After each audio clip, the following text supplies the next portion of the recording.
Hello बच्चों, कैसे हो? आपका स्वागत है त्रिपान स्टडी सेंटर में। आज जो हम करने जा रहे हैं क्लास 9th सोशल साइंस, यानी यहाँ पर सोशल साइंस के जो हमारे समक्ष चैप्टर आया है पॉवर्टी एज अ चैलेंज, निर्धनता एक चुनौती, इकोनॉमिक्स का, जो काफ़ी महत्वपूर्ण है।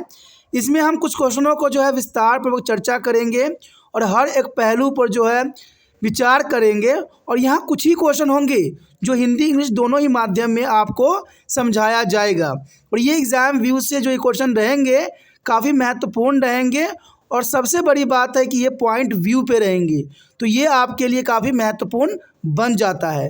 लेकिन क्वेश्चन स्टार्ट करने से पहले एक बात जो मैं हमेशा कहता हूँ, जिसको आपको सोचना भी चाहिए, विचार भी करना चाहिए और इवन अमल भी करना चाहिए, वो ये है कि जब भी वीडियो देखिए पूरा देखिए, क्योंकि अधूरा जानकारी सदैव खतरनाक होता है। साथ में एक इंपॉर्टेंट बात ये भी रहता है, अगर आप पहली बार वीडियो देख रहे हो तो लाइक शेयर सब्सक्राइब करना मत भूलना, क्योंकि दोस्तों लाइक कीजिएगा तो बनाने वाले का मनोबल बढ़ता है, सब्सक्राइब कीजिएगा तो इससे ये होता है कि जब भी मैं कोई वीडियो डालूंगा उसका नोटिफिकेशन आपको समय रहते मिल जाएगा। और देखिए शेयर का मतलब ये होता है कि आपके थ्रू न जाने किन बच्चों को हेल्प मिल जाए, ये आप भी नहीं जानोगे, इसलिए जो है आप शेयर जरूर करो, ठीक है। व्हाट्सएप स्टेटस पे भी लगाओ। दोस्तों एनएसएस सेंटर जो है कई मानने में बहुत से बच्चों के लिए हेल्पफुल है, चाहे वो 8th क्लास हो, 9th 10th 11th 12th हो, चाहे वो एनआईएस बोर्ड के बच्चे हों, ठीक है, चाहे बीए एमए के बच्चे हो, सभी क्लासों के लिए कुछ ना कुछ जो है त्रिपान एनएसएस सेंटर में उपलब्ध है। तो इसलिए आपके लिए ज़रूरी है कि आप सब्सक्राइब करके इसको चैनल को जो है सेव कर लो, नहीं तो बाद में अगर रिसर्च करोगे तो शायद आपको ये चैनल प्राप्त ना हो।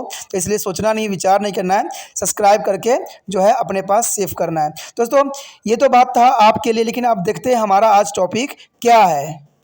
Today we discussion most important chapter here, poverty as a challenge, class 9 CBSE NCERT social science here, and part of economics.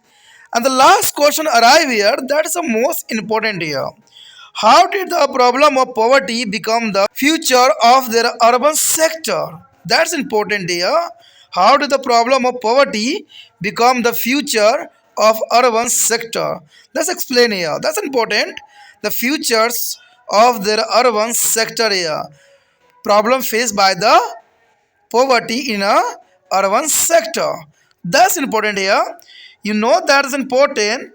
The spread of irrigation and green revolution created many job opportunity in the agriculture sector, but the effect could be only a few state of India. That's important and problem here. A few state of India, but agriculture opportunity give a create a many job opportunity for the India, but few sector only. That's important. For there is a problem faced by the future on urban sector. The industry both in a public and private sector did provide some jobs, but these were not be proportional to be job shaker. You know that the industries both a public and private sector, and there is a provide some job for the important.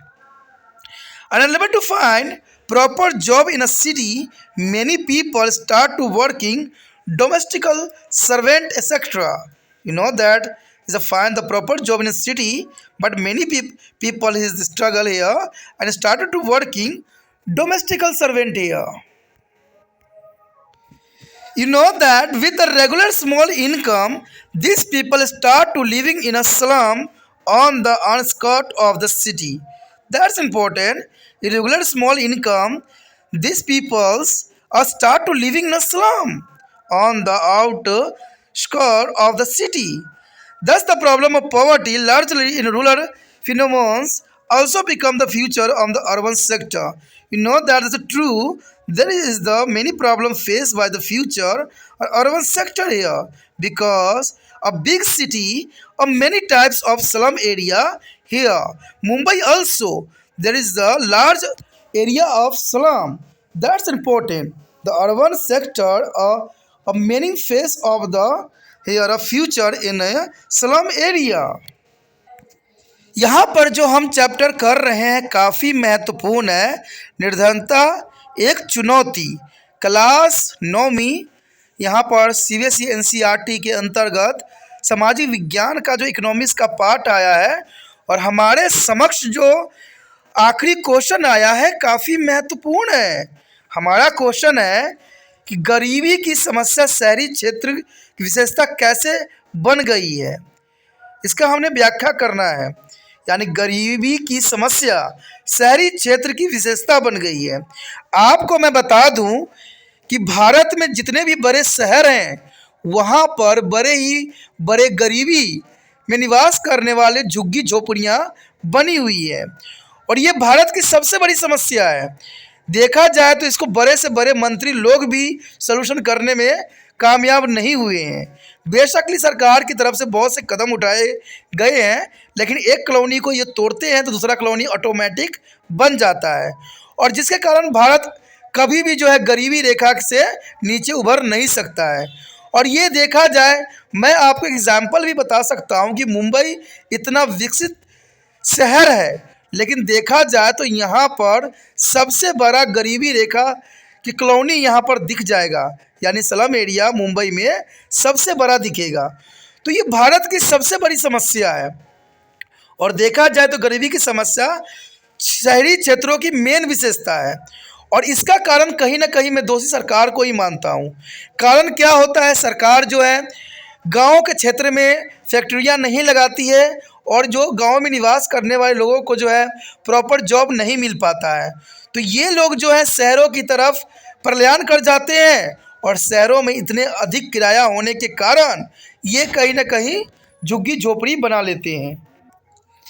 ये बात तो काफ़ी महत्वपूर्ण थी, लेकिन देखा जाए तो हमारा क्वेश्चन के अंतर्गत जो आंसर है वो साफ करता है इन सभी बातों को कि भारत में देखा जाए तो गरीबी रेखा के अंतर्गत जो स्लम एरिया बनाई जाती है, जो झुग्गी झोपड़ी बनाई जाती है, वो ख़त्म नहीं होगी।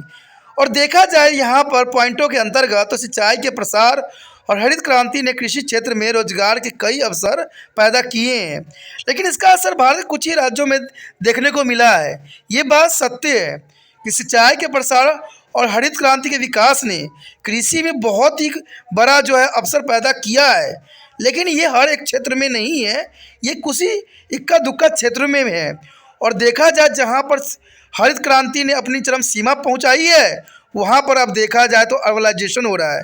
यानी जो भी क्षेत्र है वो क्षेत्र जो है अब वहाँ पर बड़े बड़े बिल्डिंग बनाई जा रहे हैं, जिनके कारण जो है जोत का जो जगह है वो ख़त्म होता जा रहा है।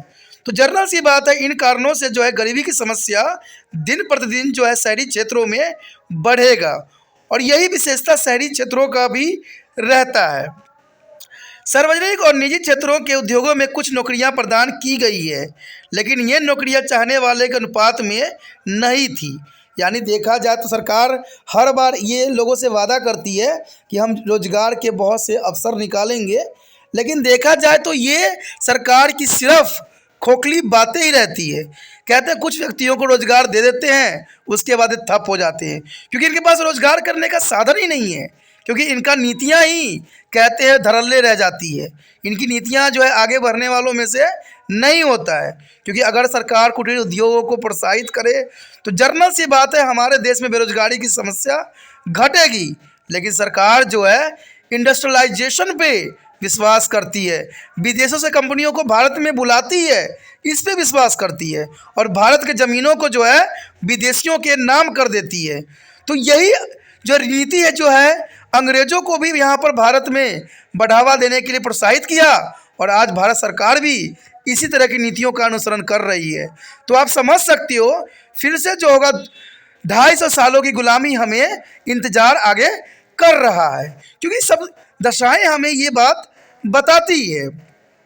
क्योंकि जब तक हमारे देश में नौजवानों को नौकरी नहीं दी जाएगी तब तक कहते हैं खाली मन जो है होता है शैतान का घर होता है।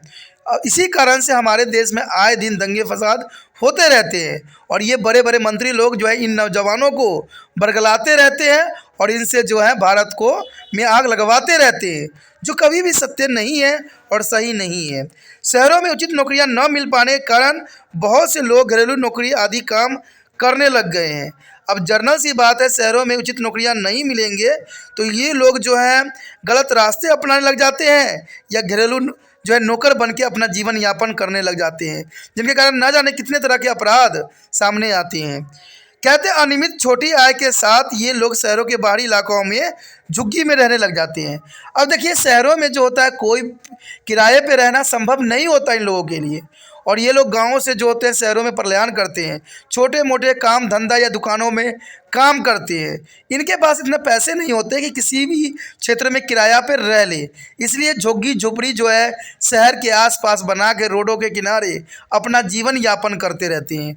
और ये समस्या शायद ही भारत से कभी जाए, क्योंकि ये समस्या आम है, साधारण है। आप कोई भी शहर ले लो, किसी भी क्षेत्र में चले जाओ, वहाँ पर अगर झुग्गी झोपड़ी आपको ना दिखे ये संभव नहीं है।